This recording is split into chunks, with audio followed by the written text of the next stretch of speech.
Cassien North didn't believe in love at first sight, especially not with someone a decade younger, but the moment he saw her standing barefoot in the middle of his mother's rose garden, holding a broken teacup and trying not to cry, something in his chest cracked. "What are you doing in here?" he asked, voice sharp. The girl turned, startled. She looked no older than 22, maybe 23, with flushed cheeks and wide, hazel eyes that immediately dropped to the broken porcelain in her hands. I'm sorry. "I didn't mean to trespass. She exhaled, holding up the two mismatched pieces of the teacup. "I broke one of the display cups. I was trying to fix it before anyone noticed." Cassien stepped closer, his expensive black shoes crunching lightly along the gravel path. The golden cufflinks on his tailored shirt glinted in the sunset. "You work at the inn?" She nodded. Yes. "I just started last week. I was helping set up for Mrs. North's garden tea." She stepped out, and she looked down again, cheeks burning. "I got curious." Of course she did. His mother's antique china collection was famous in town. No one was allowed to touch it. Cassien crossed his arms. "Curious enough to break a teacup?" "I didn't mean to," she said quickly. "It slipped. I was going to pay for it." He tilted his head. "Do you even make enough to afford that cup?" She flinched at the question, and then straightened her spine. "I'll find a way." That response caught him off guard. Most people either groveled or made excuses. But not her. "What's your name?" he asked. "Savina," she said. "Savina Truett." Cassien studied her for a beat longer than necessary. She had a soft face, skin like honeyed cream, and a quiet strength in her eyes. She was young. Too young. And yet, something about her didn't feel naive. "I'll take care of the teacup," he said finally, surprising both of them. "But don't come back here again." She blinked. "Wait, you're Cassien North," he said. The panic in her eyes was immediate. "As in North Holdings?" "Exactly." "Oh my God." She stepped back, horrified. "I thought you were the gardener." Cassien actually laughed. It was short and dry, but real. "I'm flattered." "I am so sorry," she said again, then turned, clearly about to bolt. "Wait." She paused. "You still owe me something." Savina turned, confused. "What?" He nodded toward the teacup in her hands. "A full explanation. Over coffee tomorrow. You pick the place." Her eyes widened. "What?" He didn't repeat himself. "You don't even know me." "I know you're honest," he said. "And curious. That's rare." She looked at him like she didn't know if he was messing with her or not. "This isn't a weird power move or something, is it?" "No." "I don't play games, Savina." She hesitated. "Then okay. There's a place near the lake. 8 a.m. Cassien nodded once. "I'll be there." She was already walking away when she turned back. "For the record, I never expected a millionaire to wear gardening gloves." He glanced down at his hands and frowned. He hadn't even realized. "I was pruning the roses." Savina grinned. "Well, you're good at it." Then she disappeared around the hedge, and Cassien was left standing in the golden light, wondering what the hell just happened. He wasn't supposed to be at the Lake Cafe. He had a board meeting in Manhattan, a brunch with his mother's foundation, and a merger call with Tokyo. But at 7:59 the next morning, Cassien was there, leaning against his black Aston Martin, watching the sun shimmer across the water. "You came." Savina's voice pulled him from his thoughts. She wore jeans, a soft white tee, and her curls were swept up into a loose bun. No makeup. No filter. Just real. "I said I would," he said simply. They found a corner table, and for the next hour he listened. Really listened. She told him about growing up with her grandmother, getting a scholarship to study art history, and taking a break from school to help pay medical bills. "I didn't mean to end up in your mother's house," she said, wrapping her hands around her coffee mug. "But it was the only job I could find when I moved back." Why come back at all? He asked. She looked toward the lake. My grandmother's health is declining. She raised me. I wanted to be here. There was so much grace in her answer. So much quiet strength that it stopped something in his chest. You're good at holding things together, he said. Savina looked at him, brows raised. Is that a compliment? It's a skill I don't have. She nodded slowly. I got that impression. He smiled, and it softened something in his face that hadn't shifted in years. Days turned into weeks. Cassien found himself texting his assistant to clear meetings, skipping flights, showing up at the injustice if Savina was working. She never asked for anything, never acted impressed. In fact, she didn't care about his money at all. Why are you really spending time with me? She asked one afternoon as they walked through the town square. You're refreshing, he said. You don't try to impress me. You don't want anything. And that's new for you? Very. She looked at him. You always say you don't do relationships. I don't. Because I'm younger? He paused. Because people lie. She didn't say anything. Just nodded like she understood. That night, he stood outside her apartment building for over an hour before finally leaving. He didn't know what he was doing. He didn't do this. He didn't fall. But then came the gala. Cassien's mother insisted on it. It was for the North Foundation. Everyone who mattered would be there. And when Savina walked in wearing a deep blue gown that shimmered like the night sky, every conversation stopped. Cassien couldn't breathe. Dance with me, he said the second he reached her. She looked nervous. Cassien, everyone is staring. Let them. The music swelled, and as he pulled her close, hand at the small of her back, he whispered, You undo me. She looked up at him. Then why are you fighting it? He didn't answer. Not yet. But later that night, after dropping her off and walking her to her door, he kissed her for the first time. The next morning, everything blew up. Paparazzi photos. Headlines. Millionaire Cassien North spotted with mystery woman 10 years younger. Savina's phone rang nonstop. Her boss at the inn fired her. I didn't ask for any of this, she said, voice shaking. I know, Cassien said. I'll fix it. I don't want to be fixed, Cassien, she snapped. I just want it to matter to you. Not be some story. You do matter. Then prove it. He showed up 2 hours later with a black velvet box and a signed deed. What is this? She asked. A studio space, he said. Downtown. For your art. And this, he opened the box, isn't a proposal. Not yet. But it's a promise. She stared at the diamond necklace resting inside. Why? Because I said I'd never love someone younger. I thought I couldn't. But you. You changed everything. Savina blinked back tears. Cassien. He stepped closer. I'm not asking you to be impressed. I'm asking you to stay. She touched the necklace. Only if you stop trying to protect your heart from me. He nodded. I'm done running. She kissed him, slow and sure.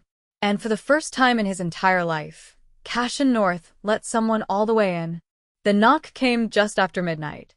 Soft, deliberate, like the person on the other side was trying not to wake the entire building but needed to be heard.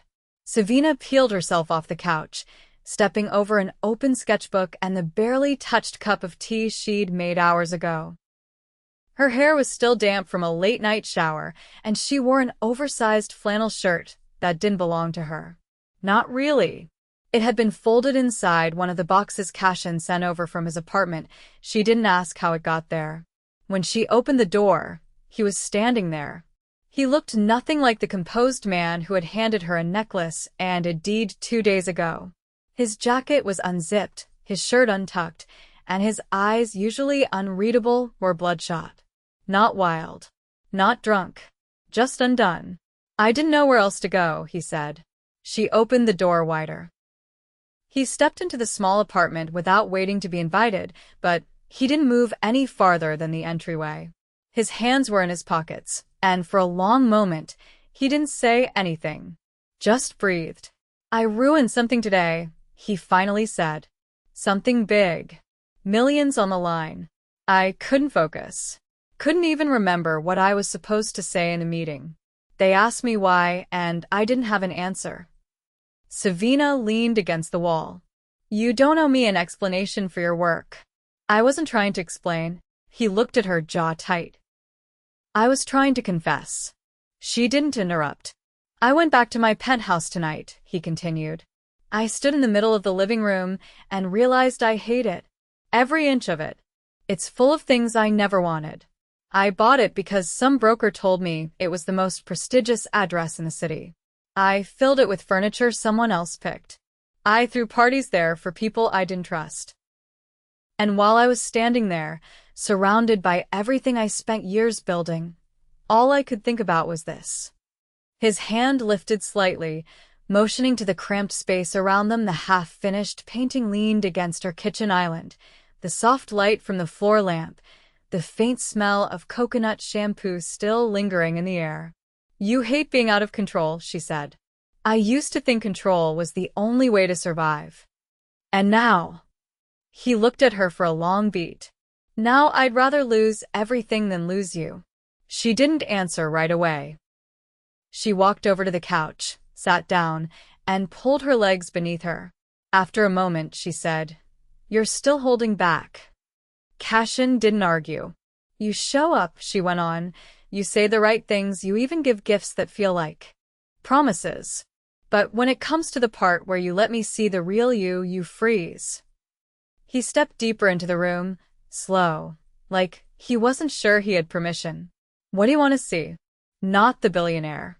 Not the man who owns buildings and makes people nervous. I want the part of you that's scared. The part that doesn't know what happens next. Cassien sat down across from her. He didn't touch her. Just sat there, elbows on his knees, head bowed. When I was 17, he said, I found my father on the floor of his office. He'd taken something. Pills. There was a letter. He didn't leave it for me. He left it for the board. Savina didn't move.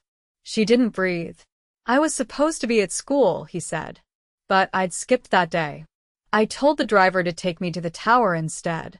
Elite. Said it was for a project. I didn't even knock before I walked in. She waited, giving him space. I cleaned everything up before I called anyone. I flushed the rest of the pills. Hid the letter. I made the call and said it must have been a mistake. That he had food poisoning or some kind of reaction. I made the paramedics believe it. Why? She asked softly. Because I knew if the board found out, they'd cut us out of everything. My mother would lose her standing. My younger brother would lose his inheritance. And I'd lose the only thing I was raised to protect. Savina's voice was barely above a whisper. The company. He nodded once. That was the day I stopped being a son. I became a strategy. She crossed the room and sat beside him. When she reached for his hand, he didn't pull away. I don't talk about it, he said. Because if I do, it means he really wanted to leave. And if the man I was supposed to become didn't want to live, then what does that make me? You're not him, she said. And you never were. He turned to her, eyes unreadable. You think loving you makes me weak? No, she said. I think loving me terrifies you. Because it's not a chess move.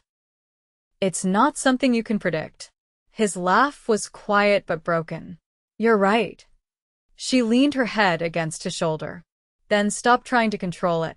Cassien didn't respond, but his head tilted, just slightly, resting on hers. And for the first time since he was 17, he let himself fall asleep in someone else's presence. The next morning, she woke to the sound of her front door closing. Cassien was gone, but a note sat on the kitchen counter. Not typed. Handwritten. The paper was thick. The ink, dark and precise. 3 words. I'm not done. Savina stared at the message for a long time before folding it and tucking it into her sketchbook. That afternoon, her phone rang again. This time it was a woman's voice. Miss Truett? This is Charlotte from the North family office. Mr. North requested your presence this evening. He said you'd understand. She almost said no. But curiosity won. Just before 7, a Blacktown car pulled up. But it didn't take her to the tower. Or his penthouse. It took her to a field outside the city. As the car pulled away, Savina stepped forward, stunned. A single easel stood in the middle of the open grass, facing a massive canvas.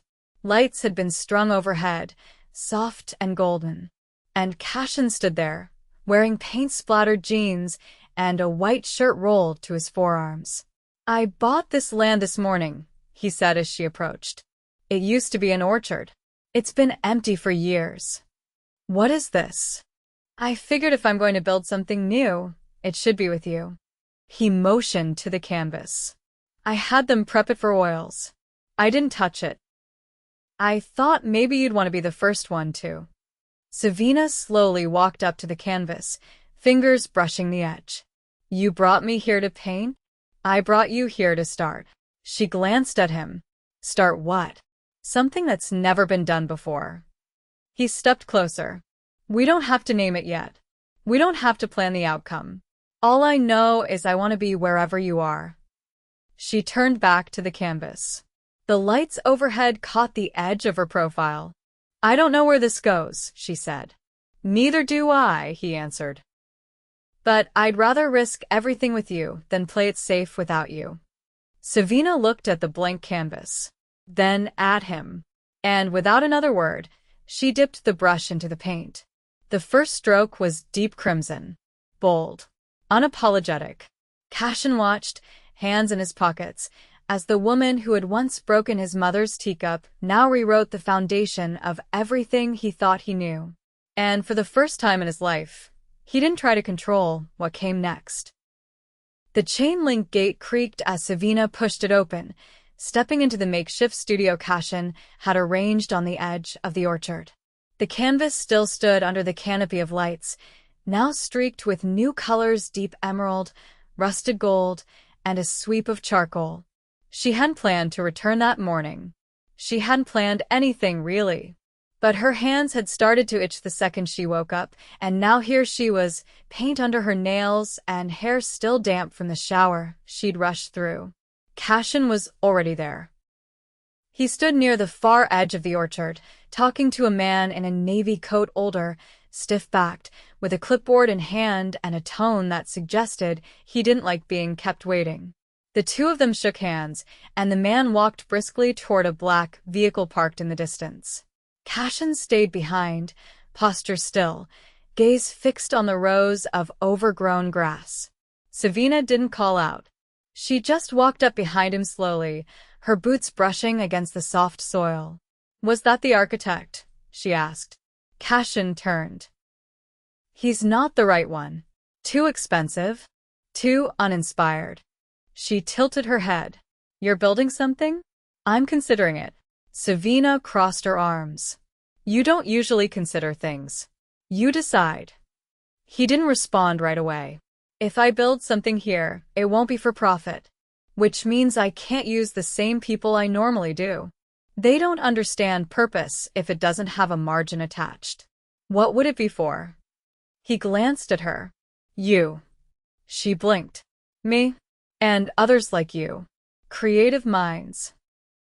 People who don't have space to breathe in this city." He looked back toward the orchard. "I'd fund it. You'd run it." Savina stared at him. "You want me to run a project that doesn't exist yet for people you don't know on land you just bought?" "Yes." She laughed, but it caught somewhere in her throat. "Are you trying to impress me or confuse me?" "I'm trying to build something that matters." She rubbed the back of her neck. "This is fast." "I know. I usually don't trust fast." Cassien met her eyes. "Then tell me how to slow down." For a second, the air shifted. Not tense, just full. Like if she reached out and touched his chest, she'd feel something raw underneath, something that hadn't been there the day she broke that teacup. She didn't touch him. Not yet. "Let me think about it," she said. His voice was low. "Take all the time you need." She turned back to the canvas. "I want to paint the orchard next." "From memory or vision?" From both. Cassien nodded once, then walked away without another word. That night, Savina stood in front of her bathroom mirror, holding a pale stick with 2 faint lines. The second line was barely visible. Barely. But it was there. She gripped the edge of the sink with both hands. She didn't cry. She didn't speak. She just stared. When the knock came, she didn't answer. Cassien's voice called her name once, then again. She stayed silent, heart hammering against her ribs. He left after a while. She didn't sleep. The next morning, she stood at the edge of the orchard again, arms crossed over a sweater that didn't belong to her. Cassien noticed immediately. "Are you okay?" She didn't answer. He stepped closer. "Savina." "I'm late," she said. His brow furrowed. "Late to what?" "Not an appointment." He paused. "How late?" 2 weeks. Cassien didn't move. He didn't breathe. His voice, when it came, was quieter than she expected. "You're sure?" "I took the test." He looked at the ground for a long beat. "Was it just 1?" "3." He nodded once. Then again, slower. "And you didn't call me." "I didn't know what to say." "You could have said anything." "I didn't want a reaction. I wanted a response." He looked up at her, his voice rough. "This isn't a problem to me." She swallowed. "It's not a solution either." Cassien stepped forward. "It's a beginning." "I'm scared," she said. "I am too." She met his eyes. "I don't want to be someone you feel responsible for." "You're not. You're someone I feel everything for." Savina's knees almost buckled, but she held her ground. "I don't know what kind of father you'd be," she whispered. "I'd learn." She looked at him. "You don't know how to fail." "I'd fail forward." That made her laugh, a single exhale, and it broke something inside both of them. Cassien reached into his coat pocket and pulled out a folded envelope. "I made this last night." She hesitated before taking it. Inside was a sketch, not a blueprint, not technical. Just pencil and paper. A building with tall windows, open studios, and a nursery on the ground floor. "Is this what you see?" she asked. "It's what I hope." Her fingers touched the edge of the page. "You drew this?" He nodded. "You said you hated art." "I said I didn't understand it." "That was before I met you." She looked up. "You're not trying to fix things?" "No." "I'm trying to build something that can hold them." Savina folded the sketch and tucked it into her bag. "I'll think about the project." He nodded. "But the baby," she said, voice trembling now. "That's not something I can think about alone." "You won't have to." They stood in silence. Then Savina whispered, "I'm not ready." "I wasn't either," he said, "but I'm not walking away." She stepped closer. "If you leave me in pieces, I'll stay until you're whole." That night, she went home with him. Not to the penthouse. To the house he'd bought outside the city, a place no one knew about, filled with dust and unfinished plans. He handed her the keys. "I didn't know why I bought it," he said. "Now I do." She opened the door, and the wind caught the edge of her coat. Inside, the walls were bare, the floor creaked, and everything smelled like old wood and quiet. But it felt like possibility. Cassien didn't touch her. He just stood in the doorway and said, "You can stay here, as long as you need." She turned. "Will you be here?" "If you want me." Savina walked to the center of the room. She set down her bag. And for the first time since she saw those lines on that test, she exhaled. The next morning, she opened the door and found a single sunflower on the step. No note. No explanation. Just a beginning. Savina stood barefoot on the cold stone tile of the hallway, eyes fixed on the closed door across from her. The morning light filtered in through sheer curtains, casting long lines across the floor, but she didn't move. Not until she heard the low creak of hinges and saw Cassien step out of the room, buttoning the cuff of his shirt with one hand, the other holding a phone, he quickly silenced. He stopped when he saw her. "You didn't sleep," she said. I wasn't going to, he replied. She waited for him to say more, but he didn't. She nodded once, then walked past him toward the kitchen. The air smelled faintly of cedar and something sharper, paint thinner, maybe. The house was still mostly empty, but someone had delivered a toaster and a kettle at some point before dawn.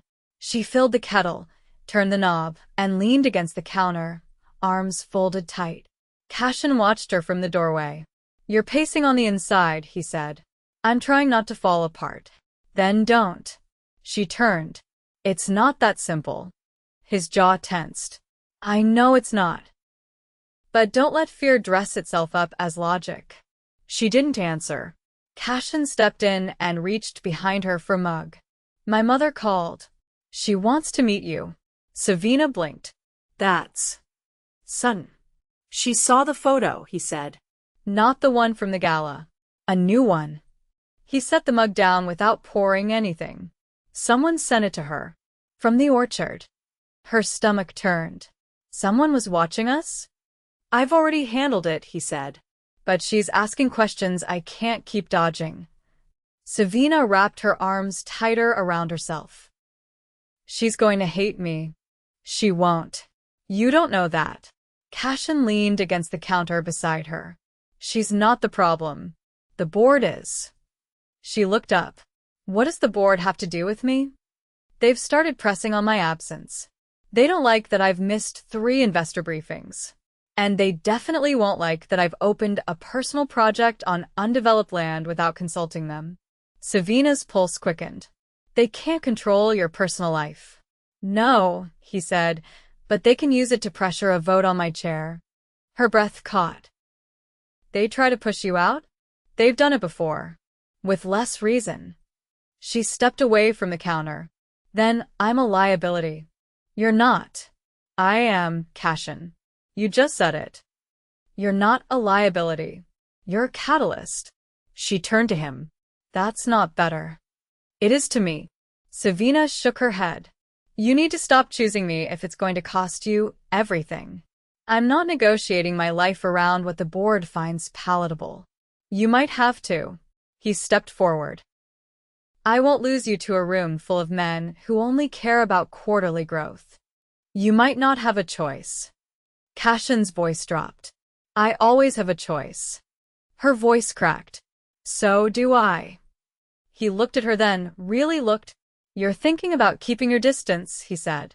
I'm thinking about surviving, she whispered. Neither of them moved. The kettle clicked off behind her, forgotten. Later that day, she returned to the orchard alone. The canvas waited, untouched from their last session. The wind had shifted, cooler now, pulling at the edges of the tarp covering the paint table. She sat on the grass instead, knees pulled up, head tipped back. She didn't paint. She stared at the sky until the clouds blurred into each other. Cassien arrived hours later. He didn't say anything at first. He sat beside her, not touching, not asking. Finally, she turned to him. Do you know what I was doing the night before I met you? He shook his head. I was applying for a loan. For what? To move my grandmother into assisted care. Her condition's getting worse. She forgets who I am some days now. Savina's voice cracked. I couldn't afford the deposit. I was one signature away from giving up my last semester to make it work. Cassien said nothing. I didn't tell you because I didn't want you to offer to fix it. I wouldn't have. She raised an eyebrow. I would have offered to help you fix it, he clarified. She exhaled. There's still a difference between being supported and being absorbed. I would never erase you. You could, without meaning to. He turned to her. Then tell me how not to. Savina looked down at her hands. I need to finish school. Then finish. I need to find a way to pay for her care. Then we find a way. Her voice rose. You keep saying we like it's not going to change when the baby comes. His tone didn't falter. It won't. You don't know that. I do. She stared at him. Why? Because I already lost everything once, he said. I won't do it again. Her brows furrowed. When my father died, he continued, he left more than a mess. He left a vacuum. I stepped into it, because I had to, but I lost my brother in the process. He stopped talking to me a year after I took control of the company. Said I became the man who let our father disappear. Her voice softened. Where is he now? London. He changed his name. Started a tech firm. Won't answer my calls. I'm sorry. Cassien looked at her. I carry that every day. The silence between us. The failure of not being enough for him to stay. But I'm not going to fail you. She touched the ground beside her. I don't want a perfect man. I want a present one. I'm here. And I need you to stay. He nodded. I will. When they stood to leave, she paused, fingers brushing the edge of the paint table. She didn't pick up a brush. Not yet. But she covered the canvas with a fresh sheet. That night, Cassien made a call. The man on the other end answered quickly. I need a legal plan drawn up, Cassien said. Full guardianship contract. Educational trust. Prenatal medical proxy. There was a pause. You're serious? I've never been more. He hung up before the man could ask questions.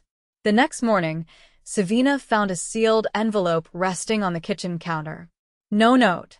No explanation. Inside was a legal document. Her name. His signature. A trust in the child's name. She set it down without reading the rest.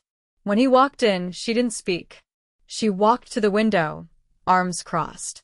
You're making this real, she said. It is real. I didn't say I was ready.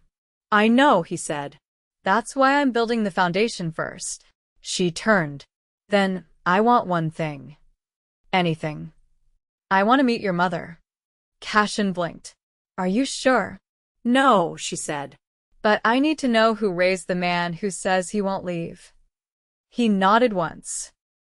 I'll arrange it. And one more thing. Tell me. When I go back to school, she said, voice even. I go alone. He looked at her for a long time. I'll be waiting at the finish line. She didn't smile. Neither did he. But something settled between them then. Not peace. Not certainty. But resolve. And it was enough for now. Savina stood in front of the mirror longer than necessary, adjusting the collar of the sleeveless navy blouse she'd borrowed from her friend at the gallery. She hadn't worn perfume, hadn't curled her hair, hadn't made any attempt to look like someone who was trying. But her palms were still damp, and she'd changed her earrings 3 times before giving up entirely. Cassien had arranged the meeting at his mother's garden estate, not the North Tower, not the penthouse, and certainly not the orchard. That alone told her everything. She had expected an assistant to pick her up. Instead, it was Cassien who opened the passenger door himself, his expression unreadable, his coat draped over one arm. She slid in without speaking, and they drove in silence, the hum of the engine the only sound between them. Did you prep her? She asked eventually, eyes fixed on the tree-lined road ahead. I told her you're the only person I've ever brought to that house. That's not the same as telling her about the baby. I'll get there. When I know she's looking at you, not the consequences. Savina turned to him. You think she'll be disappointed? I think she's been grooming me for a marriage that wouldn't make headlines. She didn't ask him to explain. The estate came into view just as the sun began dipping behind the hills, casting a golden hue over the stone walls and tall windows.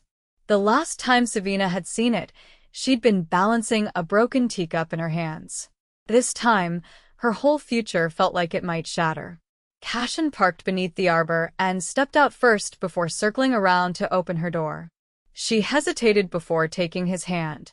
She hosts people here, Savina said softly. She knows how to perform. So do I. They entered through the garden path, not the front entrance. A subtle message. As if Cassien wanted her to be received as something familiar, not formal. His mother stood near the fountain, speaking quietly with a man Savina didn't recognize. Her posture was graceful, her blazer immaculate, her hair swept into a low chignon that had likely never known humidity or haste. When she turned and saw them, her expression didn't flicker. Cassien led Savina forward. "Mother, this is Savina Truett." His mother extended a hand. "I remember." Savina accepted it, steady. "Thank you for having me." "I didn't," she said. "But you're here, so let's not waste time pretending otherwise." Cassien's jaw tightened. We agreed to a conversation. And I agreed to hear her speak, not to be spoken at. Savina didn't flinch. "Then let me speak." His mother gave a small nod, stepping aside to walk toward the stone bench beneath the magnolia tree. Savina followed, leaving Cassien behind. It was deliberate. "I won't insult you by pretending I'm what you imagine for your son," Savina began, once they were seated. "No." "You won't. But I didn't come here for your approval." "Then why are you here?" "Because I respect the man he's trying to become. And I know that becoming him is harder, when he's constantly looking over his shoulder, wondering if the people who raised him will be waiting with a dagger or a hand." His mother studied her, lips pressed into a line. "You're bold." "I'm honest." "You're young." "I'm not unformed." The older woman looked past her for a beat, eyes fixed on the garden wall. Cassien was born during a storm. Power out across the city. Generator failed. They had to deliver him by flashlight. His father wasn't there. He was across the river, trapped in a boardroom, making a deal that would double the company's reach. That night, I realized I was never married to a man, I was married to his ambition. And my son watched that every day of his childhood. Savina didn't speak. "If you think you can break that pattern with love and fresh paint and dreams about orchards, you're more naive than I thought." Savina leaned forward, voice low but certain. "I don't want to break him. I want to rebuild with him." His mother's gaze shifted, sharp. "And what do you bring to that equation?" "Vision. Integrity. A child." The silence dropped like a stone. "You're pregnant," she said. Savina nodded once. His mother sat back against the bench, eyes narrowing. "So, this is why he's been distracted. This is why he's been present." The woman's voice grew colder. "He's worked too hard to be dragged backward by sentiment." Savina stood. "Then maybe you should ask why he's finally standing still." She turned to walk away, but Cassien was already there, watching from a distance. He stepped forward as she approached, eyes searching hers. "She knows," Savina said. His hand brushed her shoulder, grounding her. "And she's not going to stop you. But she's not going to make it easy either." Cassien nodded. "She never has." They left the estate without another word. That night, Savina stood in the orchard again, watching as workers installed the first marker stakes in the soil. Cassien had hired a new team, a non-profit architectural firm that specialized in community-first design. No fanfare, no press, just quiet, intentional progress. He joined her by the edge of the field, sleeves rolled, tie gone, eyes tired but clear. "She's going to call the board," he said. "She'll try to leverage it." Savina didn't look over. "Will it work?" "Not if I move first." She turned to him. "What does that mean?" "I'm resigning as CEO." The words hit harder than she expected. "You're walking away?" she asked. "I'm stepping down before they take it from me. I'll keep my shares, my vote, but I won't let them use the company I built to punish me for falling in love." "Where will you go?" "Here." "With you." She swallowed. "You're sure?" "I've never been more." He took her hand. For a long moment, nothing moved but the wind. 3 weeks later, the foundation was poured. Savina stood beside the contractor, reviewing the floor plans one last time. Her name was on the project now legally, professionally. The building would be hers to run, once completed. Cassien didn't hover. He showed up when she needed him and stayed out of the way when she didn't. He was learning. One morning, she found him in the nursery, kneeling beside a stack of boxes. He held a small stuffed lion in one hand, fingers curled around the mane. "I bought this when I was 16, he said without looking up. "I saw it in a store window. Told myself I'd give it to my kid someday." She crouched beside him. "Why a lion?" "Because I was always afraid.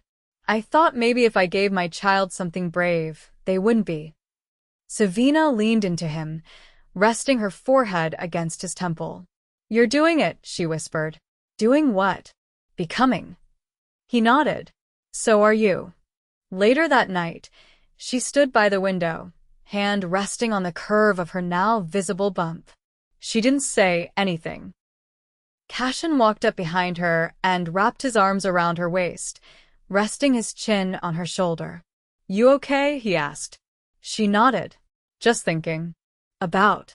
"What happens when the baby asks how we met." He smiled against her skin. "We tell them the truth." "That I broke their grandmother's teacup?" "No," he said. "That I was lost in a garden, and you found me." She turned in his arms. "That's not how I remember it." "Then you tell your version," he said. "I'll tell mine." And for the first time in months, she laughed. Not softly. Not cautiously. She laughed. And the sound filled the room. Savina stepped through the wide entryway of the nearly finished building, her boots echoing faintly against the polished concrete. The scent of fresh lumber and plaster still clung to the air. It wasn't complete, but it was close. The windows had been installed, tall and generous, pouring late afternoon light across the open floor. Paint brushes lined the studio shelves. The nursery wing had been framed and was waiting for its final inspection. She ran her fingers along the edge of the front desk, now engraved with the center's name, the Truett house. Her name. Not North. Cassien had insisted. He'd been quiet lately. Focused, composed, but withdrawn. He hadn't missed a single appointment, hadn't forgotten a single design meeting or legal review. But something in him had gone still. She hadn't asked. Not yet. She walked into the main studio, where the largest canvas stood against the back wall, a mural in progress, layers of bold color arching upward. She hadn't touched it in 3 days. The baby had started shifting more. Her body felt heavier, her thoughts more unpredictable. The soft creak of the front door pulled her from her thoughts. "I didn't think you'd be back today," she said, not turning around. Cassien's voice carried from the hallway. "I needed to see it again." "Finished." "Almost." She turned to face him. He looked tired. Not physically, but in the way that people looked when they'd been carrying something they hadn't named yet. She walked toward him slowly. "What is it?" He stepped into the light and held up a letter. "It came this morning. From the board." She took it from him, careful. "You already resigned." "I did." He paused.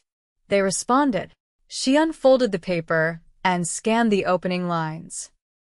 It wasn't a rejection. It was a buyout offer. A large one. Generational. "They want you out completely," she said. "They want control without my shadow." Her hand trembled slightly. "Cassien, this is final," he finished. "They're offering full severance, full asset transfer, and a clause to keep my name on the company without my voice in it." She folded the letter. "This isn't just a business decision." "No. It's your family's legacy." He looked down. "It was never really ours. It was survival repackaged as tradition." She stepped closer. "What are you going to do?" "I told them I'd give them my answer by tomorrow." She held the letter between them. "What do you want me to say?" "I don't want you to say anything. I want you to hear what I'm about to say." She stayed silent. "I spent most of my life thinking legacy was what you left behind. But maybe it's what you lived through, what you build that no one else could. You and I, this child, were not an afterthought. We're the thing I never had the courage to want until now." Savina felt something shift in her chest. "I'm going to walk away from it," he said. Not because I'm giving up, but because I'm finally choosing something that doesn't require a war to protect. She searched his face. Then what happens next? I want to marry you. She blinked. That wasn't in the letter. It's not part of a deal. It's not a condition. It's a vow. He stepped forward, pulling a small ring box from his coat pocket. I'm not offering a spectacle. No rooftop proposal, no photographers waiting in bushes. Just this me, on the ground we built together, asking if you'll choose me. She opened the box. The ring wasn't flashy.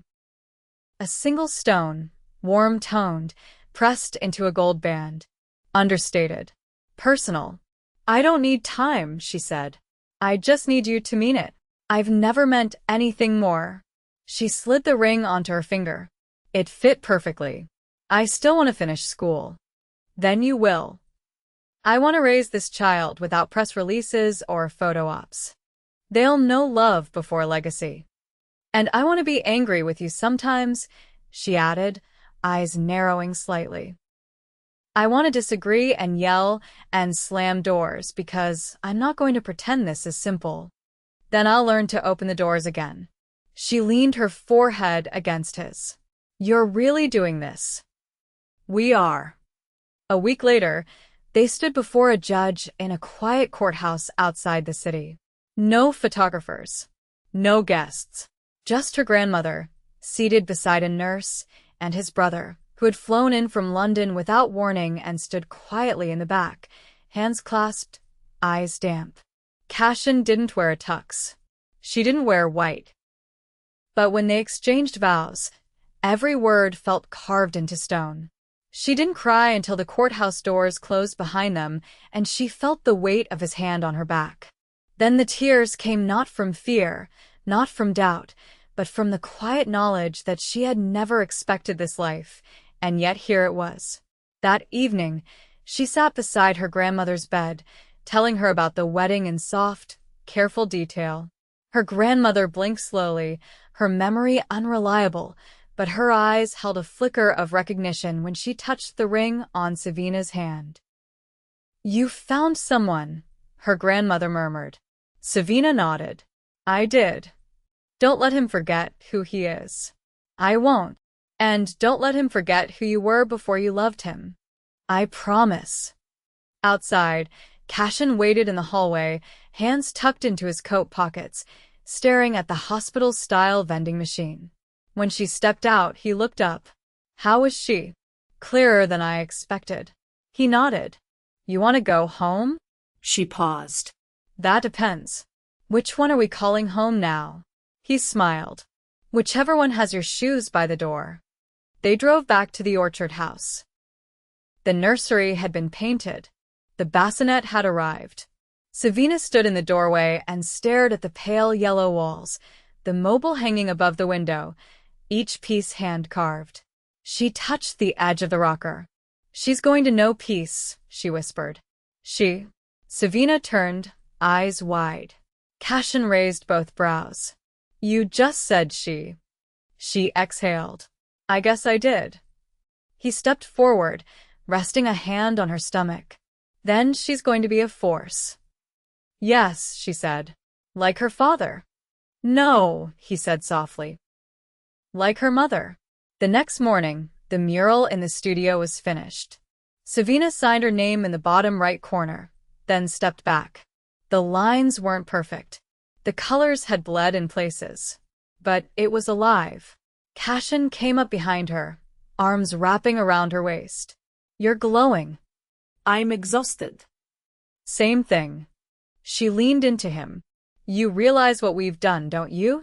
Yes, he said. We've built something no one can take. And when the first guests arrived weeks later, young artists, single mothers, students with stories of their own, the Truett house stood ready. Not just as a building, but as proof. That love, when chosen with courage, could rewrite even the oldest legacies. And that sometimes the most powerful vows were the quiet ones made in the spaces no one else sees. The wind carried the scent of early summer through the open windows, honeysuckle, warmed pine, something faintly citrus from the orchard trees that had begun to bloom again. Savina stood in the middle of the Truett house's main foyer, barefoot on the smooth wood floor, hair still damp from her morning shower. The building was no longer a construction site. It had become a heartbeat. A soft rustle behind her made her turn. Cassien stood in the doorway, holding a basket filled with folded baby clothes. He wore a white shirt, sleeves rolled to the elbow, dark jeans that had patches of sawdust clinging to them. He looked nothing like the man who used to run boardrooms in designer suits. And yet, something in his eyes had only sharpened with all he'd surrendered.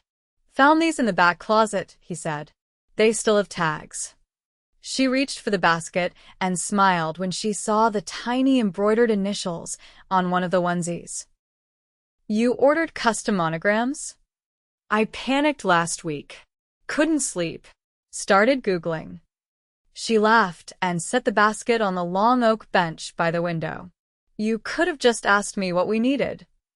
I didn't want to wake you. You were curled around 3 pillows and a heating pad like it was a fortress." Savina turned to him, her tone softer. "You've been different lately." "How so?" "Calmer. Less braced." "I stopped waiting for the sky to fall." She stepped closer. And it hasn't. Outside, the sun filtered through the orchard trees, casting patterned shadows across the porch. The workers were gone for good now. The final inspections had passed. The licensing was in place. The first official residency class was due to arrive in a week. Local artists. 2 single parents.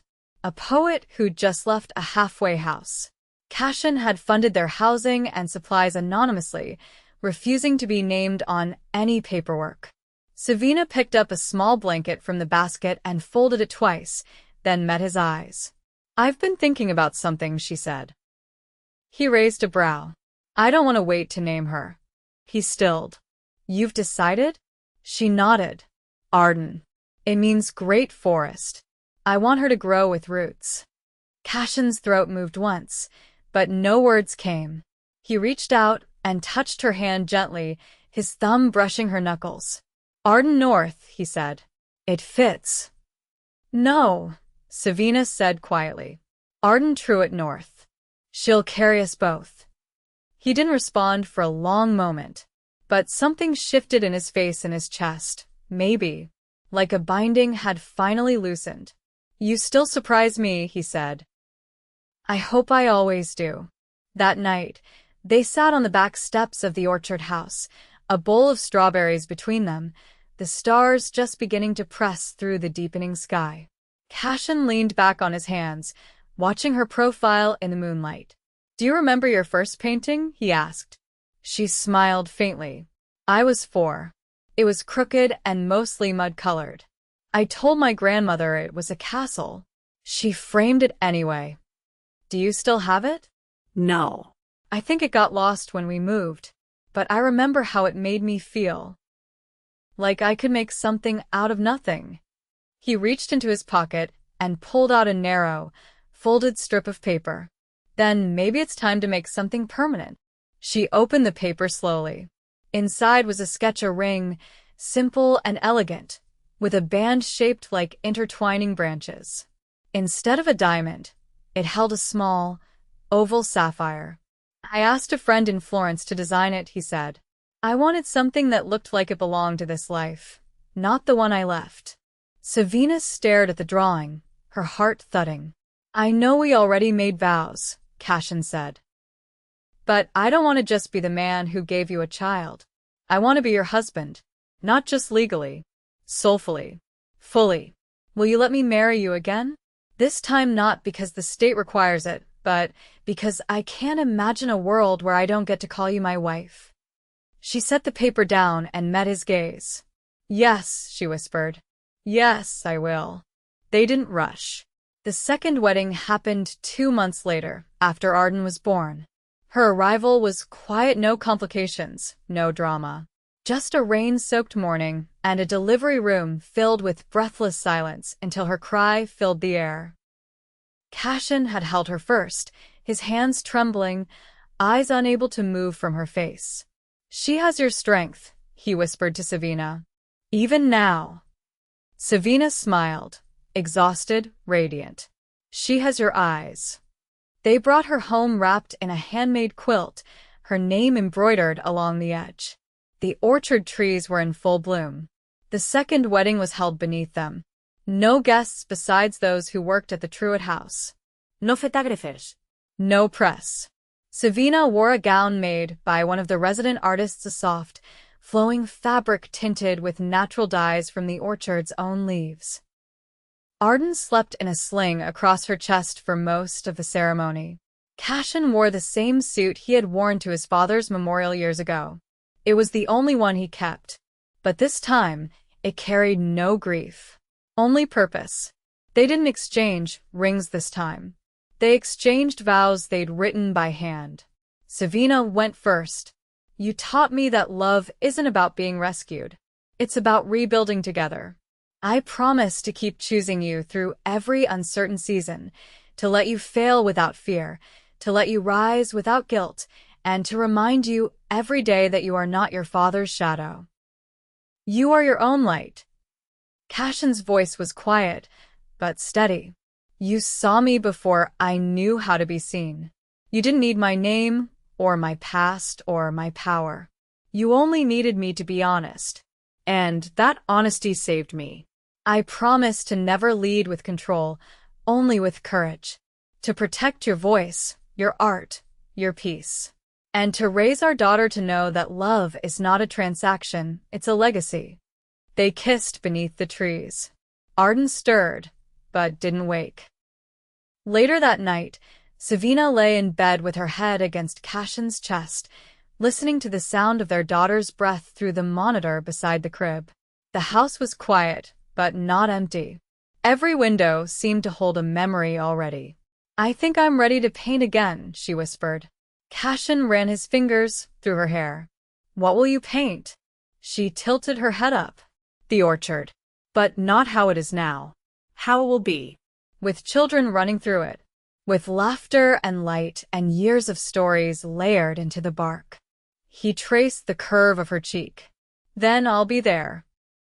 In every frame. You're not afraid anymore, she said, not as a question. No, he said. You taught me how to stay. Outside, the wind moved gently through the trees. Inside, love held its ground.